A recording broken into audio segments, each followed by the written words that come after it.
ஓம் சாந்தி. 30/10/2025 வியாழக்கிழமை. வாணி தரும் வசந்தம். இனிமையான குழந்தைகளே, நீங்கள் இப்போது மிக சாதாரணமாக இருக்க வேண்டும். நாகரீக உடைகளை உடுத்துவதால் தேக அபிமானம் வந்துவிடுகின்றது. தன்னை மாற்றுவதற்காக பதிவேடு வைப்பதற்கு பாபா கூறுகின்றார். நினைவுக்கான சார்ட் வைப்பதில் மிகுந்த லாபம் இருக்கின்றது. நோட்டு புத்தகம் சதா தன்னுடன் வைத்து கொள்ளவும், எவ்வளோ நேரம் பாபாவை நினைவு செய்தேன் என்று குறிக்கவும். என்னுடைய பதிவேடு எவ்வாறு உள்ளது? தெய்வீக நடத்தை உள்ளதா? கர்மங்களை செய்தாலும் பாபா நினைவு உள்ளதா? நினைவு மூலமாகத்தான் துருவிலகம் உயர்ந்த அதிர்ஷ்டம் உருவாகும். இனிமேலும் இனிமையான குழந்தைகளிடம் இந்த லக்ஷ்மி நாராயணுடைய சித்திரம் வீட்டில் அவசியம் இருக்க வேண்டும். இதனை பார்த்து நீங்கள் மிகவும் சந்தோஷம் அடைய வேண்டும். ஏனென்றால் அதுதான் உங்களுடைய படிப்பின் லட்சியமாகும். ஈஸ்வரியன் மாணவர்கள் நாம் இதனை படிக்கின்றோம். அனைவருடைய லட்சியமும் ஒன்றுதான். இதனை பார்த்ததுமே மகிழ்ச்சி ஏற்பட வேண்டும். பக்தர்களை பாதுகாக்கக்கூடியவர் என்ற பாடலை கேட்டீர்கள். அப்படியென்றால் பக்தர்களுக்கு ஏதோ ஆபத்து உள்ளது என்று தானே பொருள். 5 விகாரங்களின் ஆபத்து அனைவரின் மீதும் உள்ளது. அனைவருமே பக்தர்கள். ஞானிகள் என்று யாரையுமே கூற முடியாது. ஞானம் பக்தி இரண்டும் வெவ்வேறாக ஆகும். எப்பொழுது ஞானம் கிடைக்கின்றதோ அப்பொழுது பக்தி இருப்பதில்லை. நீங்கள் சுகதாமத்திற்கு எஜமானர் ஆகிவிடுகிறீர்கள். அரை கல்பத்திற்கு சத்கதி கிடைத்து விடுகின்றது. ஞானத்தின் மூலம் நீங்கள் தேவதையாக ஆகின்றீர்கள். இங்கு உயர்ந்த ஆடையை அணிய வேண்டும். மிகவும் சாதாரணமாக இருங்கள் என்று தந்தை கூறுகின்றார். உயர்ந்த ஆடைகளை அணிய வேண்டாம். ஏனென்றால் தேக அபிமானம் என்பது வந்துவிடும். மிகவும் நஷ்டத்தை ஏற்படுத்தும். நாம் மாமனார் வீட்டுக்கு செல்லுகின்றோம். ஆகவே இப்பொழுது மிகவும் சாதாரணமாக இருக்க வேண்டும். அங்கு நமக்கு நிறைய நகைகள் கிடைக்கும். இங்கு நீங்கள் எந்த ஆபரணமும் அணிய வேண்டாம். தற்சமயம் திருட்டு களவு மிகவும் நடைபெறுகின்றது. குழந்தைகளுடைய முன்னேற்றத்திற்கு சார்ட் மிகவும் எழுதுவது நல்லது. நினைவு யாத்திரைக்கான சார்ட் வைக்க வேண்டும்.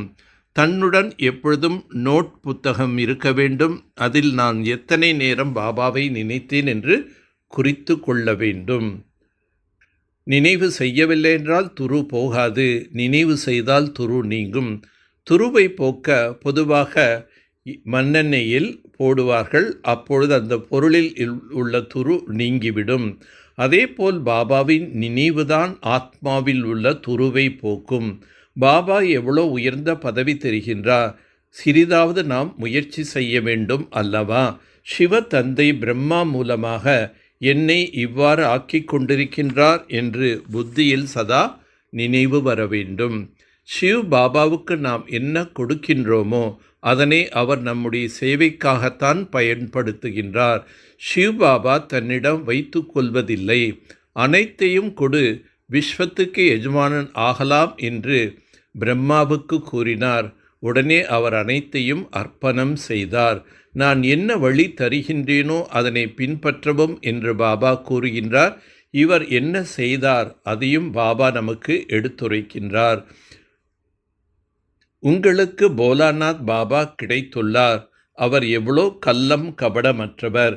பாபா வந்து உறங்கிக் கொண்டிருப்பவர்களை விழிக்கச் செய்கின்றார்.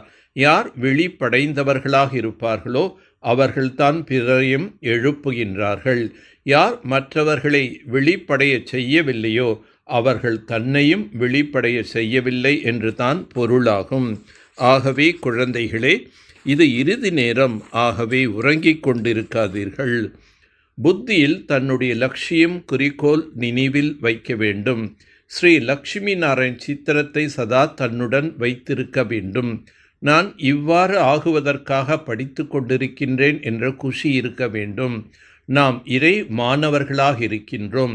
தன்னுடைய மதிப்பற்ற உருப்பிடி அரிசியை கொடுத்து மாளிகையை பெற வேண்டும். பிரம்மா பாபாவை பின்பற்றி அழியாத ஞான ரத்தனங்களின் வியாபாரம் செய்ய வேண்டும். நம்பிக்கையின் ஆதாரத்தில் வெற்றி ரத்தனமாக ஆகி எல்லோருக்கும் மாஸ்டர் ஆதரவு அளிப்பவராக ஆகுக. நிச்சய புத்தி உடைய குழந்தைகள் வெற்றியாளராக இருப்பதனால் சதா மகிழ்ச்சியில் நடனம் ஆடுகின்றார்கள். அவர்கள் தங்களுடைய வெற்றியை பற்றி வர்ணனை செய்வதில்லை. ஆனால் வெற்றியாளராக இருக்கும் காரணத்தினால் அவர்கள் மற்றவர்களுக்கும் கூட தைரியத்தை அதிகரிப்பவர்களாக இருக்கின்றார்கள். யாரையும் தாழ்வானவர்களாக காட்டுவதற்கு முயற்சிப்பதில்லை. ஆனால் தந்தைக்கு சமமாக மாஸ்டர் ஆதரவு அளிக்கும் வள்ளலாக ஆகுகின்றார்கள். அதாவது கீழே இருப்பவர்களை மேலே உயர்த்துகின்றார்கள்.